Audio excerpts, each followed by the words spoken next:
Welcome back. Here we are back at the home offices of Decibel Wines and the Vintage Story podcast. Did another great podcast today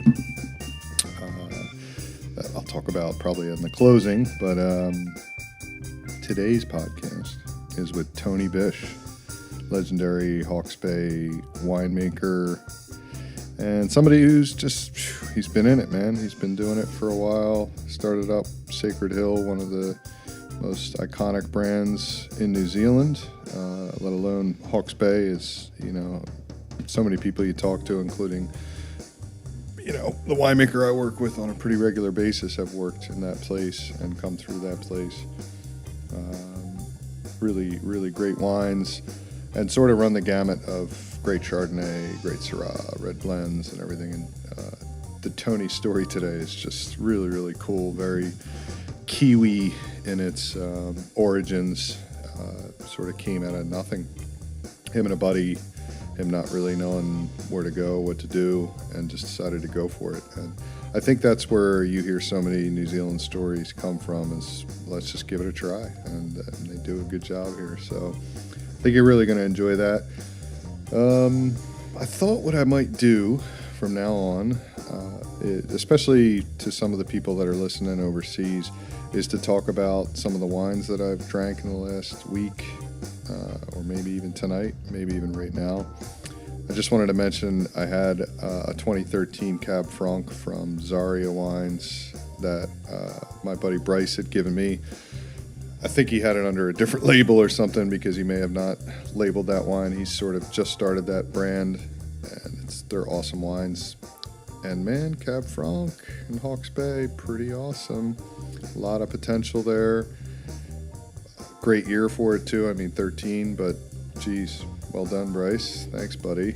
And tonight with some burgers, we opened up a Trinity Hill, the Trinity. Talk about an iconic brand. Trinity Hill is right there with Sacred Hill, just a couple hills over, I guess. Great wine, perfect with burger, cut through that meat. We really enjoyed it with the family tonight. So, yeah, those are wines that aren't that expensive, and they're really, really representative of the region. So I suggest, check them out from those people overseas, and some of your local people. Those are probably two wines. The Trinity you can find around, but it'll surprise you. I had the 14, and it was just banging, man. It was just right on Merlot. It didn't really say on the label what all was in it. I tasted like Cab Sav, maybe Malbec in there. It was really good. So, yeah, I think I'm going to start trying to mention different wines that I drink, just to get people's heads around stuff I'm doing and stuff I'm tasting and what I think. Why not? Try some new stuff. I was up in Auckland this past week, and Jesus, what a freaking great wine market that's turning into. The vibrancy is palpable even in the middle of winter. Restaurants, you can just feel the confidence in their eyes and their tasting, and like, yep, we want that, we like that. So hopefully you guys, if anybody's listening up in Auckland, you get to see a few more Decibel wines up that way. We're going to work hard on that. But yeah, man, just exciting, into different wines, liking some Viognier, Malbec, things like that. So yeah, I think if you're traveling in, it makes sense. The whole thing makes sense. It is the hub that everybody travels in when they come to New Zealand. Some people just hang there and they go to Waiheke and things like that. So the restaurant scene has just grown exponentially from that. And, you just have these regions like Ponsonby and Britomart and K Road, and there's just restaurants popping up. But I was even over in Half Moon Bay, which is a gorgeous kind of suburb out on the water. There was docks, there was restaurants out there. Yeah, you can see why there's a housing crisis. It's a pretty cool place to live. And, even out in those suburb areas, we just popped into one cafe for breakfast. It was amazing. It was awesome quality of food. They had a good little wine list. It was morning time. I wasn't drinking, but you could tell this would be a good place to grab lunch any day of the week. So those folks coming in, you could see why they would just hang in Auckland for a little while. And you could also see why that region is just booming. And you could also see why the rest of New Zealand gets annoyed with them, because it's traffic, busy. You know, there's a lot of money up there. I will just say that. So that was pretty interesting. Yeah, getting back to... Oh, no, I did want to mention that I think on Friday there's still some tickets available for the Falk event that I'm doing with Pippi Restaurant out at their home, sort of a little bit south of Hawke's Bay. I know the Saturday lunch is sold out, but I think there's a few tickets left for Friday, so if anybody's looking for something cool to do. Considering the prices of some of these Falk events, this one's pretty cool because you get a book. I think it's like 100 some bucks, but you get a $65 great cookbook just for going and paying your ticket, and that's the Pippi at Home book. We have the first Pippi cookbook, which was really, really cool. It's just all these great local recipes and stuff they use to make some great fresh food that comes out of Pippi, and which is a great little restaurant in Havelock North, a bit of a staple here in Hawke's Bay. And Alex and Chris are just awesome people. So not only do I know the food's going to be good, but they're cool. Their house is very stylish. They're just interesting, artistic, hardworking people. So, you know, if you got Friday lunch open and you're thinking of something to do, or you're traveling through the area, hop on that. Just go to the Falk, FAWC website, and you'll be able to get tickets through there. In fact, I think that's where you have to get tickets. Maybe Event Finder as well, or Finder as well. Besides that, yes, decibelwines.com, always sponsored by that. You can go to the website and find stores for the U.S., Australia, the UK, and just use the promo code DBPodcast, for all in caps, I think you have to put it, but it might just make you do that automatically, to get 10% off your first order. I mean, what a nice guy. Isn't that great? But yeah, this is my conversation with Tony Bish. Great guy. There's not much more I can say because he tells a story, and now it's all leading up to this new project he's doing, which is exciting, not just for him, but for Hawke's Bay. He's got this cool urban winery. He's doing some great stuff with concrete eggs and really pushing the envelope for somebody to just see the passion just still pumping through his veins. It's cool, man, and it's just a great conversation, and I hope you guys enjoy it.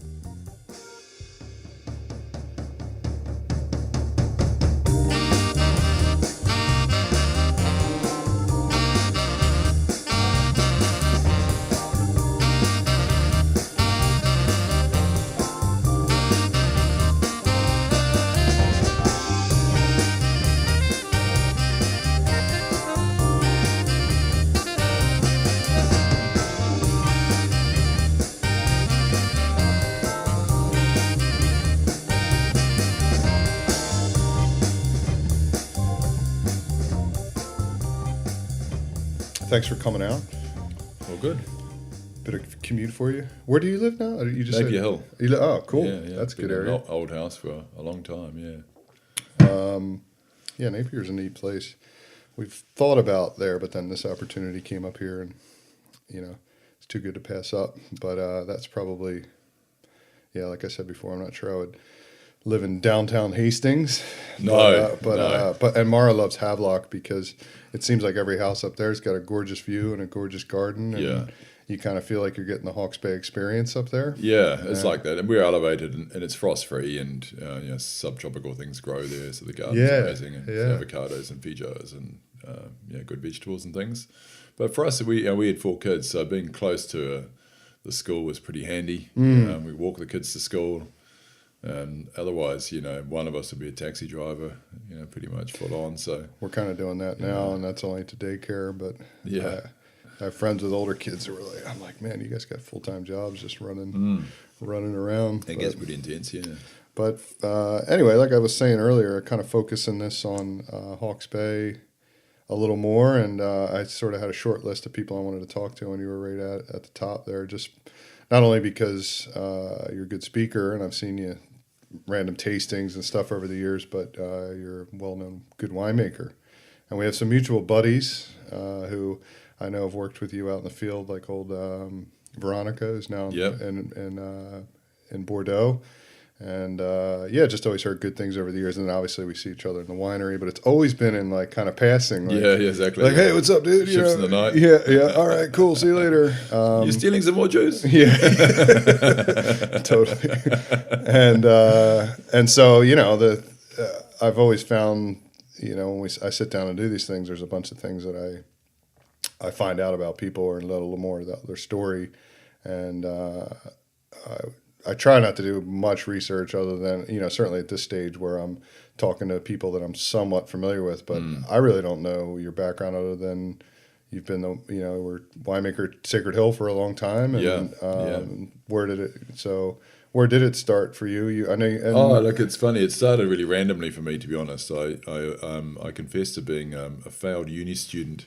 Having left school and kind of been corralled into doing some professional degree thing as you were by your parents in those days, and so for some stupid reason enrolled in law, which I found myself on the wrong side of more frequently than not.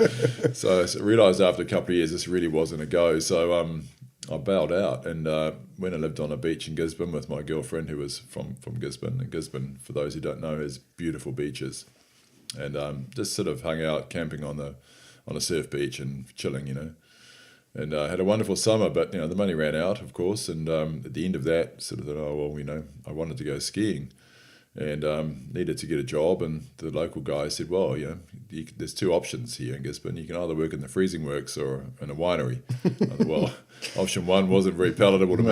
No. And option two I had no idea about, but didn't sound too bad, so I pretty much lied my way into a job in a lab, claiming to have proficiencies I did not have at all, just to get into a lab position there, and worked alongside a winemaker who was very tolerant, and figured out pretty quickly I knew nothing, but was prepared to cut me some slack and teach me, and I can be a quick learner, so I soon became a night shift lab manager. And that was was that like a big production? Yeah, it was Corbin's, in 1981. And in those days in New Zealand, and Corbin's would have been indicative of many places, it was hybrid varieties. It was, I think, 70% of our crush was Mulaturgo. Yeah. And red was, Bacco 22A. Well, I'm not sure what the hell is that, Palomino, sherry base. So it was a different. The end of that era was sort of on us, and the new era was just dawning. Where I think Chardonnay was the hot new thing. Yeah. And there was like one or two trucks of Chardonnay in a 6,000 ton vintage. Yeah. I mean, all the winemakers would jump up and leap around, going, "Oh, it's Chardonnay!" Going, "What the hell is that?" And so it was interesting, and there was penal rates in New Zealand back in the day for overtime, and it was 12 hours, 7 days a week. So actually earned a lot of money, and so I got skiing, which is my great love. So went down the South Island and spent a winter skiing at Methven. Ran out of money again and worked summer job and did another vintage. Met Richard Brimmer.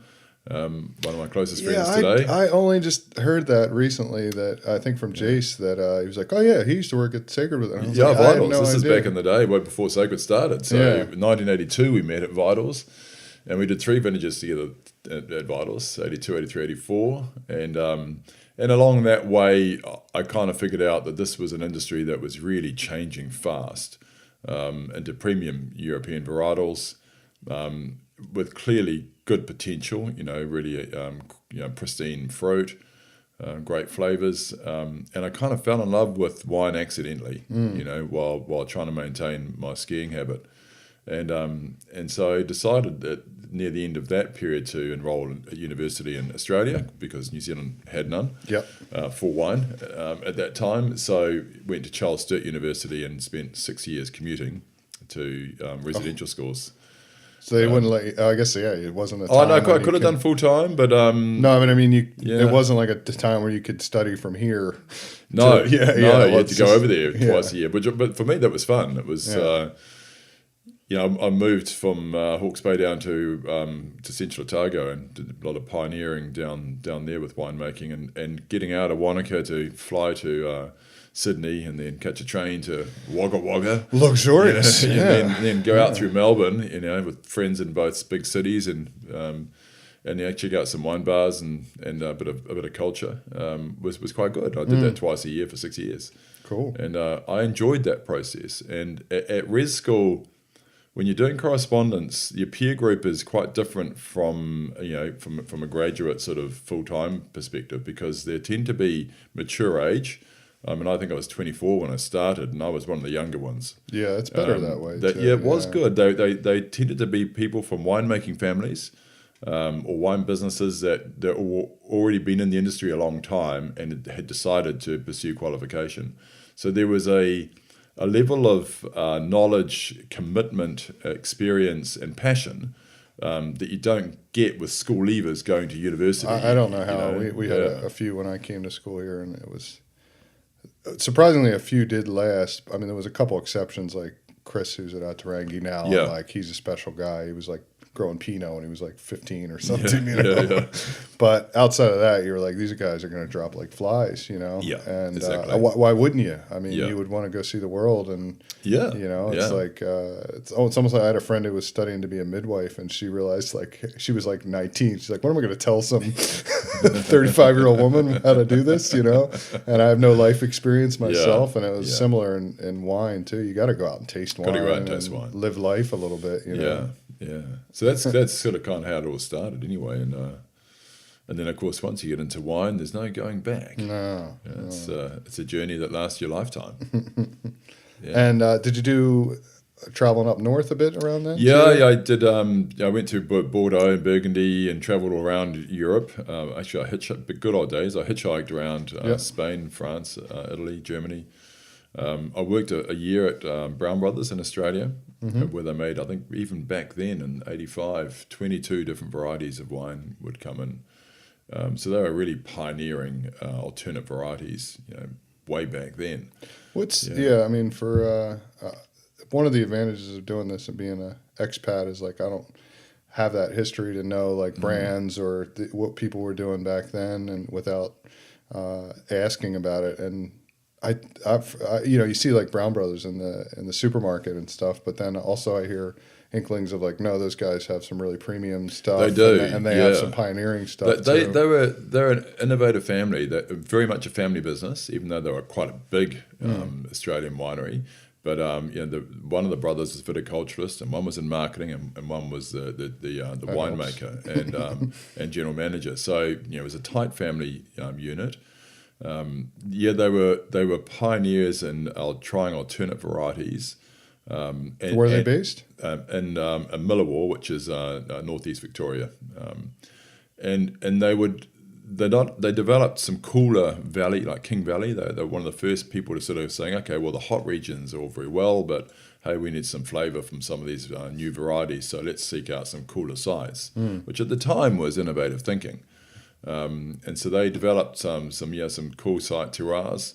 Their marketing was pretty good, and they were like a household name in Australia. Brown Brothers is they're a big brand over there. But they never stopped trying different things. And I think I heard just after I left, they in fact put in what they called a kindergarten winery, which was basically acknowledging that if you're trying to do fine wine, and innovative parcels, smashing it through a big winery doesn't really do it justice. So they built a small winery within the big winery and kitted it out with basket press and small destemmer.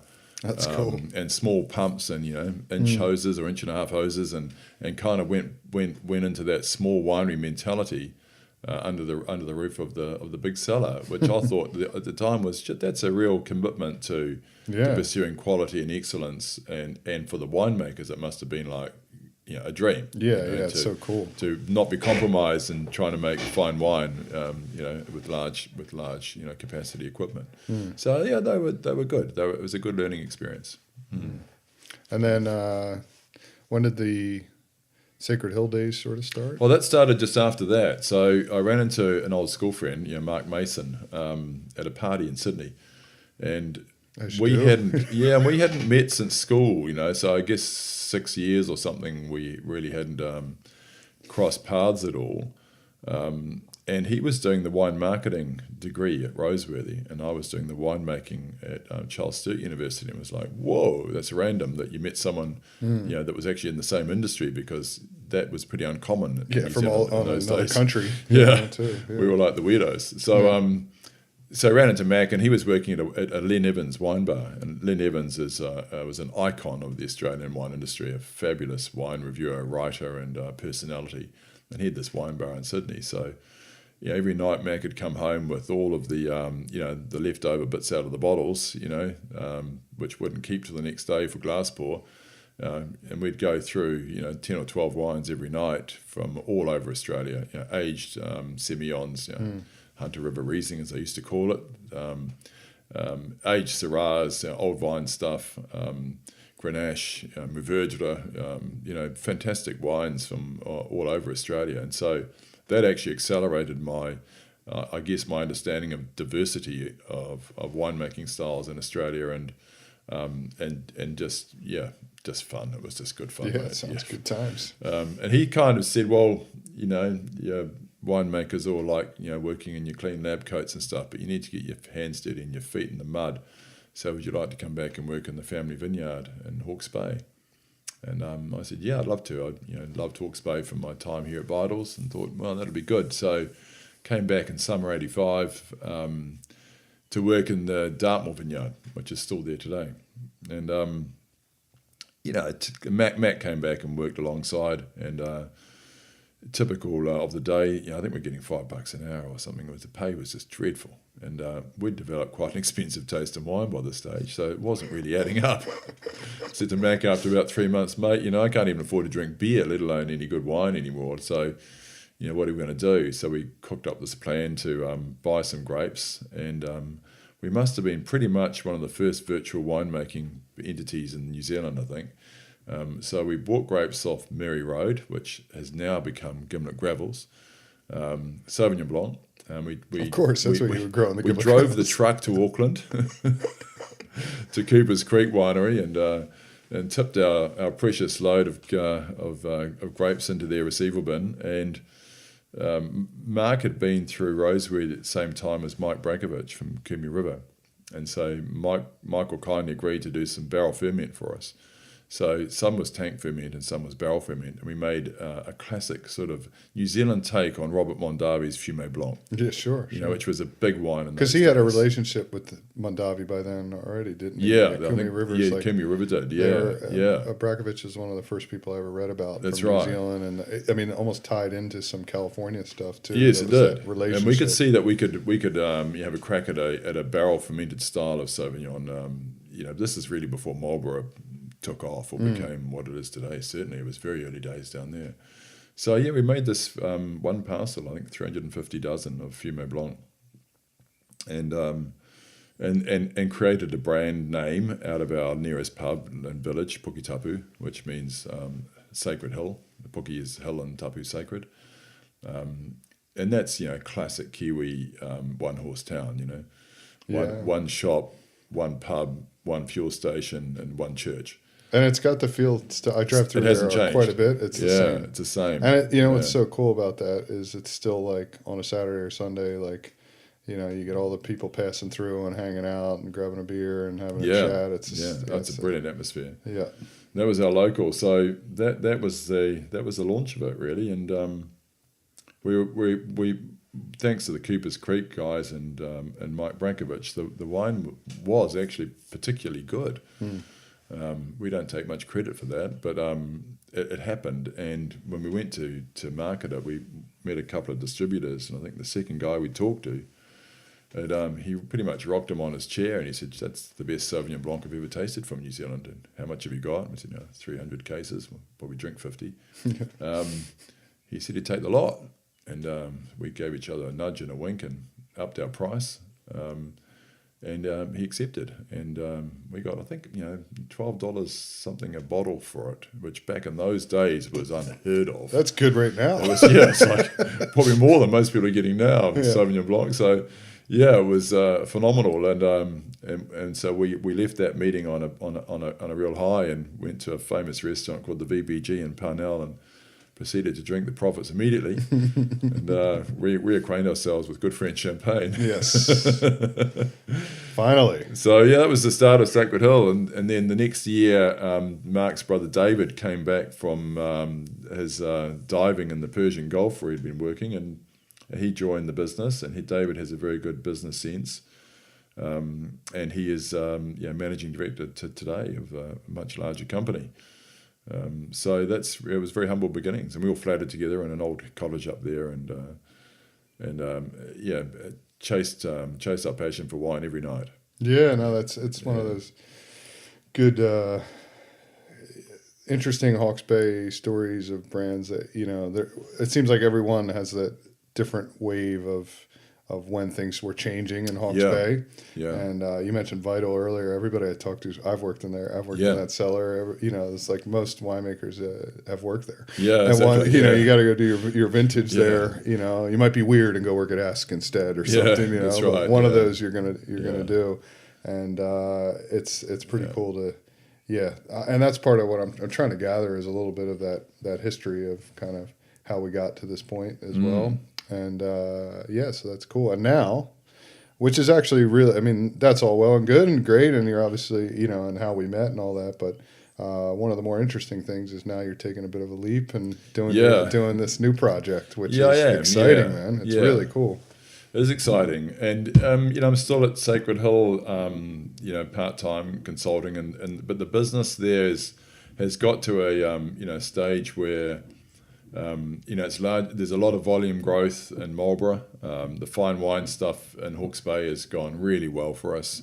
But I was just looking for, I guess, a segue into the next chapter. Yeah, totally. And at my tender age, I've just turned 57. No secrets there. Was I wanted to sort of have a small hands-on project where I just did everything again. Yeah. I didn't want to be compartmentalized for the rest of my days. I felt I really wanted to, be very hands-on in both the vineyard sense, the winemaking, the marketing, the brand development, the graphics. Yeah, well, I mean, you're clearly a guy who's like, and this word keeps coming up, is authentic. Not just because you can talk it, but like I said, I've passed you in the winery. You're not stuck up in the office doing paperwork. You're a guy who's in it. Yeah. I mean, I remember seeing you a couple years ago, and you were literally neck deep in a foot stomp down inside a 2-ton fermenter, and I'm like, that's pretty cool. Tactile winemaking, mate. Yeah, love it. It's almost like fight or flight. Like you gotta, like you said, the next chapter. You're a mover, you know what I mean? You got to do something, and I think it's really interesting what you're doing, particularly that you're going all the way back to Chardonnay, which you mentioned earlier, and I think it's what a great varietal to just start with, and it just can be, and it's what we're doing in Hawke's Bay, and I always have said time and time again, when I moved to New Zealand, that varietal was reinvented for me. I certainly drank some good Burgundy and some interesting California stuff, drank some bad California stuff, and there was a wave of Australian ones that came in when I was running my family's place and all that. But when I got to New Zealand, I was just blown away because I just kept coming across different ones, different regions, different styles, and these were fruit. I mean, there's fruit from our Chardonnay here that is just unlike no other place in the world. And it really is amazing. It responds to the and it's. In some ways, it's tough because, every wine region almost practically makes Chardonnay, and they always have at least a little block. Some focus on it, obviously, as what they do. So it can be tough in international markets, but it's like, if you, even the punters are like, wow, just give me a Chardonnay. They know they're going to get quality. And if you go around the tasting rooms all around Hawke's Bay, if you don't make a good Chardonnay, you're just forget it. Not in the game. You're not in the game, Yeah, it's a variety that lends itself to creative winemaking. There's a lot of options of how you can guide your juice through into the finished product with all sorts of options. It's really diverse in terms of its ability to handle oak, or I'm working with eggs and things, but also sulfur, no sulfur, malo, no malo. There's a lot of levers. There's a lot of thinking goes into making great Chardonnay. So you're doing a couple different. So at this stage, so you're doing a few different. What are your three or three? Is it three? Yeah, I've got four now. Four. I've got 4 Hawke's Bay Chardonnays. So just quickly to go through those. Fat and Sassy's my everyday wine. It's made in barrel, and I bought a large format 9,000 litre oak vat for that, with built-in batonnage. It's nice. my new favourite toy. It's awesome. So I can properly batonnage this lovely big French oak vat. So that's going for a bit of a modern take on an old school Chardonnay. Mm-hmm. I think that no one wants to go back to quite the fat buttery Chardonnays or residual sugar driven Chardonnays of the past. So approachable, but interesting. But exactly. A little zing to it still. Yeah. And I call it my cafe wine because it's like your lunchtime option, with or without food, sessionable. But in actual fact, it's found a real niche in the fine dining restaurants around the country because it sits at a good price point. By the glass. And it's by the glass in some of New Zealand's most acclaimed 5-star or Michelin equivalent restaurants, which is quite nice. So it kind of cuts across the genres. And then upwards from that, the golden egg is made in concrete egg fermenters. And that's an innovation that I'm proudly brought to New Zealand as New Zealand-made concrete eggs. And where are they being made? I'm making them in Hastings, just locally. Awesome. Yeah, so 3 years of development with a concrete guy there, Josh Winters. And there's a lot of broken eggs goes into making a good concrete egg fermenter, I can tell you, mate. It's like an omelette. You can't do it without breaking eggs. Yeah. Unfortunately, there's a lot of concrete rubble lying in the yard where we tried and failed, but we've got it right now, and you were knocking out some pretty smart concrete eggs. And without giving away any trade secrets, I mean, the trick is obviously you can only use certain it's in the concrete when you have a food product in there. Yeah, exactly. We've tried different cements and different mixes of sands and stones. Different compaction, different porosity. So there's a lot of R&D goes into figuring it out because no one who's making eggs now is going to tell you nothing about how to do it. No. So you have to figure it out for yourself. I mean they all worked, but you don't want them coming back with any faults. So we've ironed that out now, and they're looking great. And I'm really enjoying a completely alternate style of Chardonnay. It's unlike any other way of making wine in an egg. There's no resemblance to other winemaking tools that are in existence. Yeah. What's the so how do you trial it without fucking one of your wines or something? To dive in, mate. I mean, I guess there wasn't any real risk of fucking it up in the sense that I'm not going to let it oxidize or get volatile, and there's no risks associated along those lines. It's really just stylistically totally different. And it was really more, the risk was whether or not the palate profile was going to be appealing to your Chardonnay drinker who perhaps is more used to oaked Chardonnays. But that's proven to be really successful for us. Oh, yeah, I don't think I have a problem with that. It's just so sexy on the palate. It's just sublime. And there's a purity of fruit and a textural silkiness that is beguiling, and people just love it. So we're very comfortable now that we're onto a new genre for New Zealand Chardonnay that is going to be sustained, and it's interesting. But along the way, we've learnt that a little bit of oak is a very helpful addition to an egg-made Chardonnay. So I'm not one of these I'm 100% do or die purist. It's a winemaking tool, and we've found our experience is 1 barrel per egg is the perfect sort of new French oak. New French oak barrel. Yeah. Because wines either rely on acid or tannin for their structure, depending on the variety. You can think about they need one or the other or both, but usually one or the other. Pinot relies on acid, and Cabernet and Merlot rely on tannin.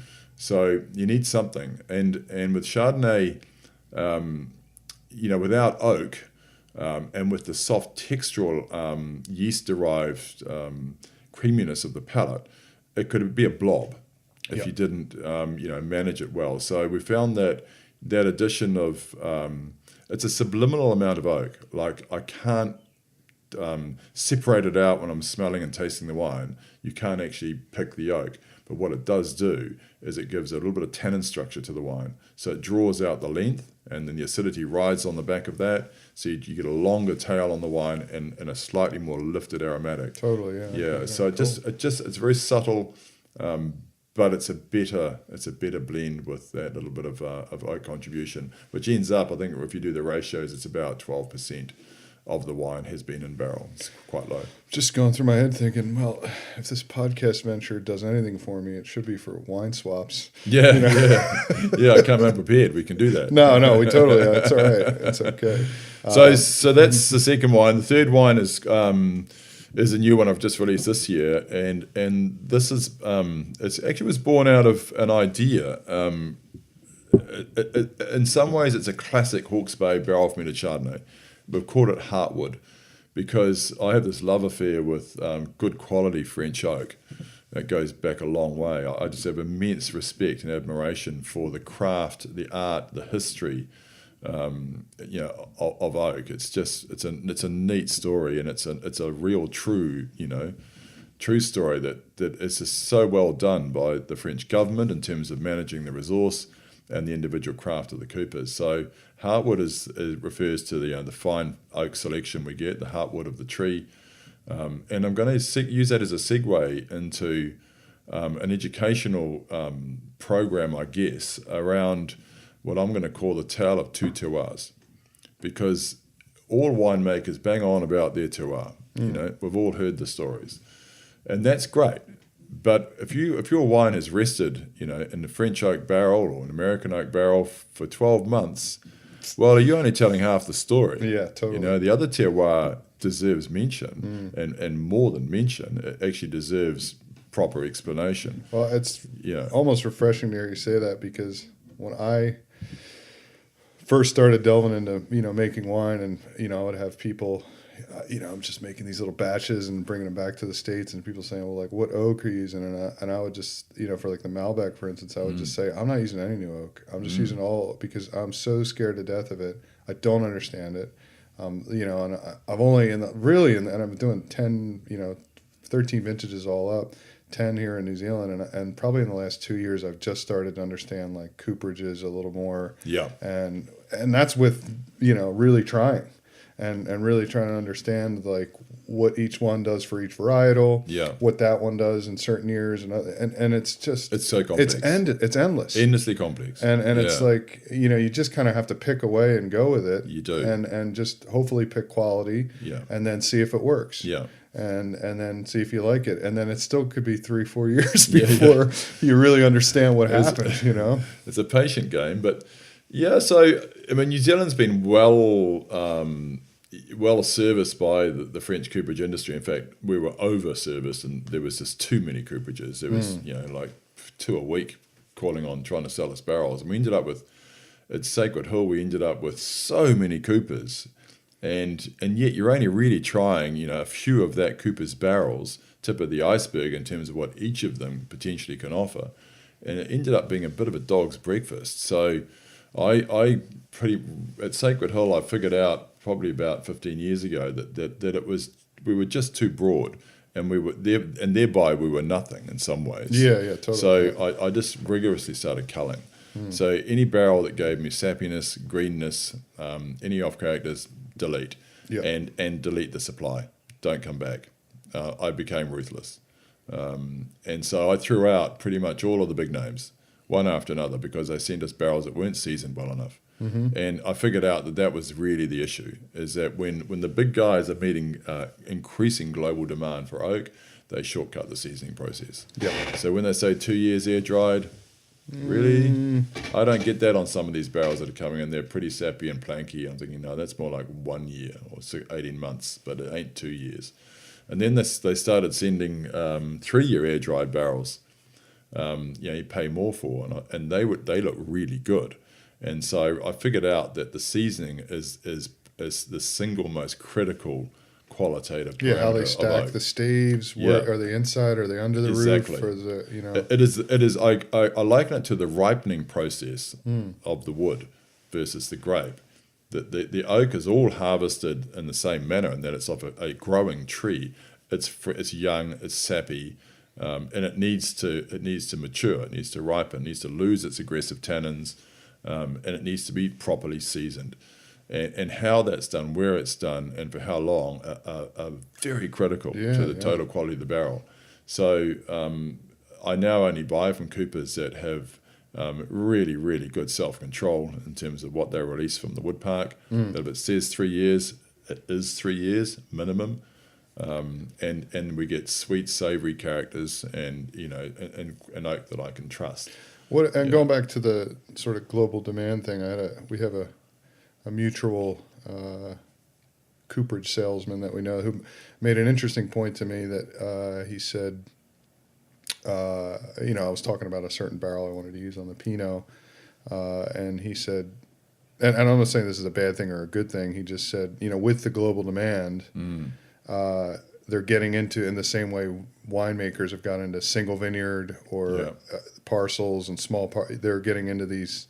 It's because they can't repeat what they've done every year. So they're just saying, well, we have this single forest, and it reminds us this soil, maybe clay soils on these oak trees, and it has and it's true for most of the time for the good cooperages that they're getting an expression out of that where normally it would all go into one big lot. They're kind of splitting off into little ones because they can't repeat that same, maybe they only had one or two styles of barrels. The other thing, the thing about Heartwood and this tale of 2 R's is just getting across to our consumers, who are my most important people in the world, are my consumers.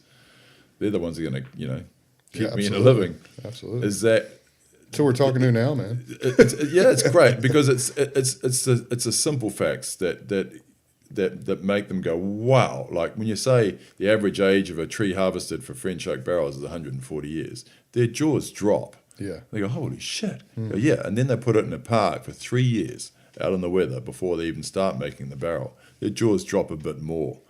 And I think if people could see, there's YouTube videos for everything, but I'm sure if they could see a cooperage in action. I went to Segel Moreau in Napa, and I was just like, and I was a winemaker at that point, and just to watch the main tradesman who he rotates every 2 weeks to the different section, and just to watch, this guy he may have been 5'6", but he was rock solid. He could do anything. His hands, he ripped your arm right off your thing, and it's almost medieval, isn't it? They're building these barrels over fire, with steel and anvils and hammers, and it's really, phenomenal, really awesome. Yeah, so we're gonna do that visually, Dan. We're gonna Richard Brimmer and I are heading over to France next year, and we're going to go right to source into the forest, meet the lumberjacks. We can follow. I know that the barrels that I buy from Taranso, I can ID all the way back to a tree. Like we have a complete traceability right back to the tree that's purchased at auction. So we can go right back, and so we're going to do that and get some great photos, some great short videos.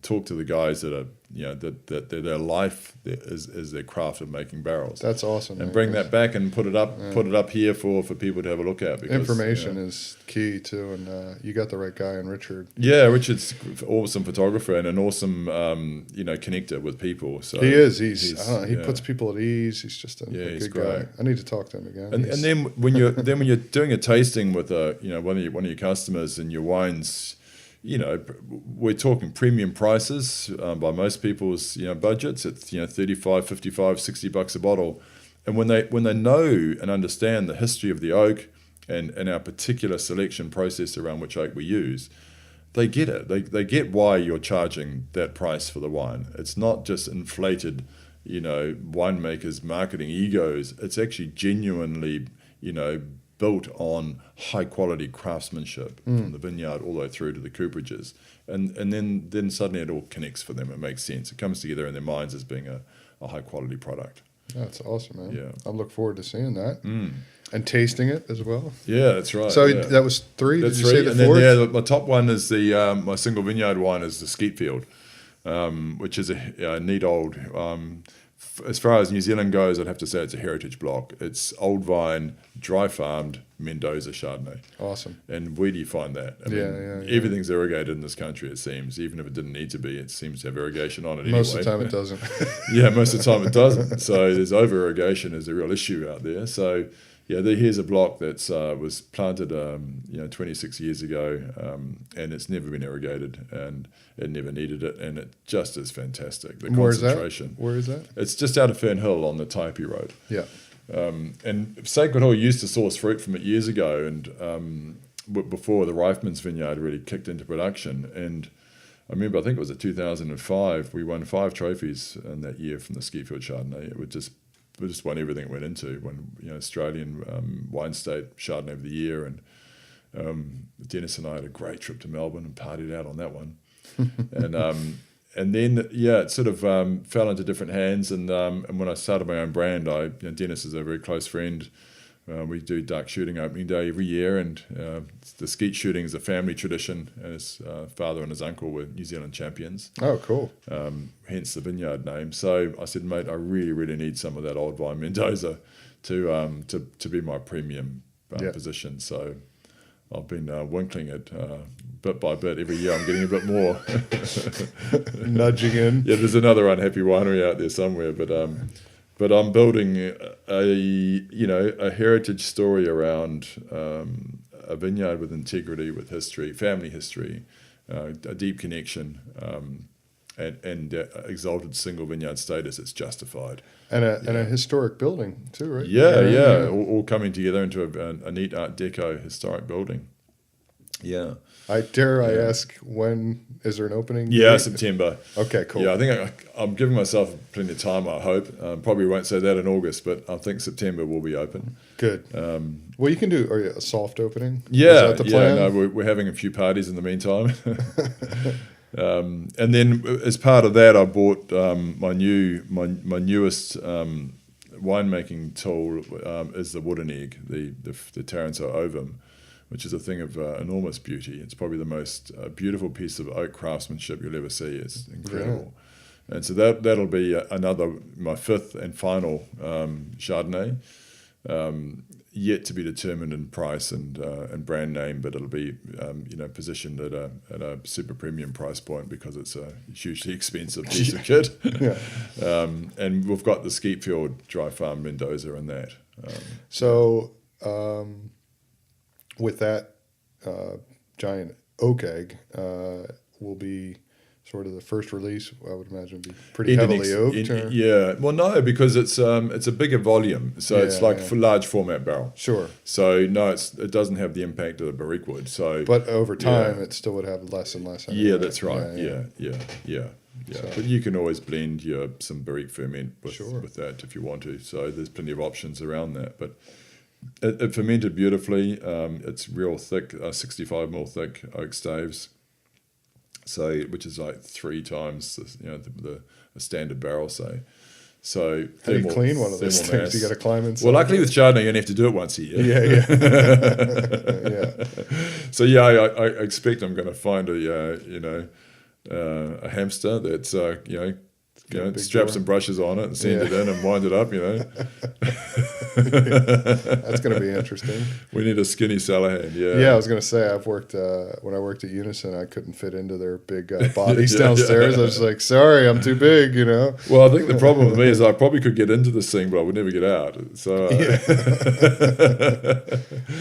then that's an expensive mistake. I think there's a little bit of sort of low pressure hot water cleaning from through the top manway to detartrate a bit, but to really, I think that it's like a barrel, a vat that builds up personality, like a person builds up interest in their character with layers, and totally. And you only really have to get it clean enough for the next ferment. It should be empty for only a matter of days. Yeah. And then we'll put juice in it, and there's nothing cleanses like a ferment. No, exactly. So if there's a few tartrates left behind, that's fine. Keep them full. That's the idea. Yeah, just keep it full and keep it healthy, and that's it. So I think all we really need to do is just a bit of a washout. And without having seen the space yet, is it going to be the type of thing where people, when they go to taste a wine, they're seeing the eggs right there. Absolutely. It's very visual. We've created a barrel room that is a little bit of theatre. Nice. It's visually quite stunning. Yeah. And is it the old tobacco building? Yeah, it's an old tobacco building. Yeah. It's the old. Well, people locally call it the Rothmans building, but it was the National Tobacco Company prior to that, which was rebuilt after the earthquake in 1931. Tobacco back in the 30s was so big and so profitable. It was medicine. They were taking. I think it was, I've heard this is true, $350 million a year profit out of this place. We're talking $1 million a day was being made out of a tobacco factory in the 30s. So they were immensely wealthy businesses. So when they rebuilt after the earthquake, they built one kick-ass building. It's a metre deep concrete throughout the whole foundation. It's 10,000 square metres, the whole building. Wow. I've got a part of it, a small part, but it's a metre deep concrete bed through the whole thing. It's not going anywhere. And most of it, the New Zealand Earthquake Code has been dramatically, upgraded with various earthquakes, particularly Christchurch and Seddon recently. So the standards for building around earthquake compliance have quadrupled. While most of this building is at 100% of the current latest code, and it's built in 1931. So it's pretty special. That's awesome. Yeah, and it's got a nice history and. So we're sort of keeping it industrial. I guess industrial chic's a bit of a bandied expression, but it's kind of an industrial style. I was just excited when I heard it because nobody's really doing it, and it needs to be done in the area. And I think there'll probably be different versions of the trend you're setting now. But there might be. A nice like showroom modern one, but I think we'll see some popping up over the coming years because it's going to work, man. I mean, I'll go hang out there. And for people who are listening aren't from Hawke's Bay, if you come and you got to go check out the Tony's building and production, also because that area of Napier is cool. I mean, it's like a different. It's Ahuriri. It's the port. It's got some cool restaurants. It's a renaissance of an industrial area. You walk around. It's gorgeous. We love. You can go up into the like where Milk and Honey is and the ocean front. You've just got this really cool area to walk around, and I think you've just picked an awesome spot to do it. It's a neat location. You'll get. People just, let's walk over there and do a tasting, It's a novel idea to put a cellar door where the people actually are. Oh, my God. I can't believe it. I know. I've been screaming that for years. So that's why I'm like, I'm certainly not at the point now where I could do it. But if I did, that was exactly what I'd do. I wouldn't do it out in the middle out here, because I don't have to, because I'm not, I'm buying fruit like you, Yeah, so exactly. Yeah. I would just go into town and, you see it and places like Napa and Sonoma and stuff. The drink driving regulations are what they are, and it needed to change. And so you locate in a geographically challenged area, then people really struggle with that, with trying to enjoy wine, and then someone's going to have to be the sober driver, and it's a bit of a drag. So being in town is good because for most people they can either walk there or walk home, or if they take a taxi, it's like $5, back to your hotel or you do a tasting and go to a cafe or a restaurant afterward. You can carry on. You kick on to get some food. That's what I do. No, it is. It's going to be good. We're looking forward to getting it open, and we're doing the fit out now, the hospitality fit out section. So it's all custom made stuff. Before I let you go, what give me some websites and things like that, and best way to find you. And sure. Our website is tonybishwines.co.nz, and Instagram we're pretty big on. Tonybish.wines. And that's probably the easiest way, and the website has email contact details. We're not exporting much just yet. Melbourne, we've got at Armadale Cellars, a wonderful retailer there, and we're hopefully about to send the first stuff over to London. Awesome. So, but they always seem to support New Zealand in the early days. They do, exactly. Brands so that's good. Well, good luck, man. I'm excited to support and drink it. And talk to you soon again. Okay, man. Maybe next time we'll do like a forum with like 7 of us and get big arguments. This was too nice and easy.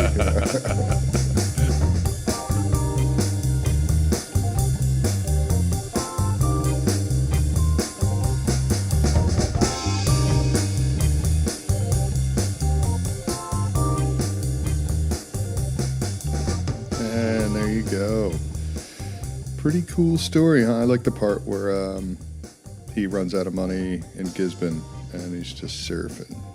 That painted a good picture for me. I thought that was really cool. So check out Tony's stuff at, let me just double check, tonybishwines.co.nz, and you can get the Facebook, the Twitter, the wine shop, Tony's story, contact him, say you want to swing by and check out some of those cool vessels he has there in that awesome building in the National Tobacco Company.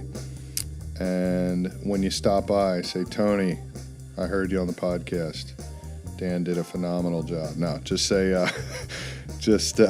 enjoy it, man. It's cool. I just have checked it out recently, and it's very, very good thing that's happening in Hawke's Bay. And Tony's on the ball with it. So, yeah, again, tonybishwines.co.nz. And, of course, Decibel Wines. Use the promo code DBPodcast. And we'll see you guys next up, we start the Gillet Gravel series, and so keep an eye out for that next week with viticulturist Ali Powry from Villa Maria. Really interesting conversation, so stay tuned for that. See you guys. Cheers.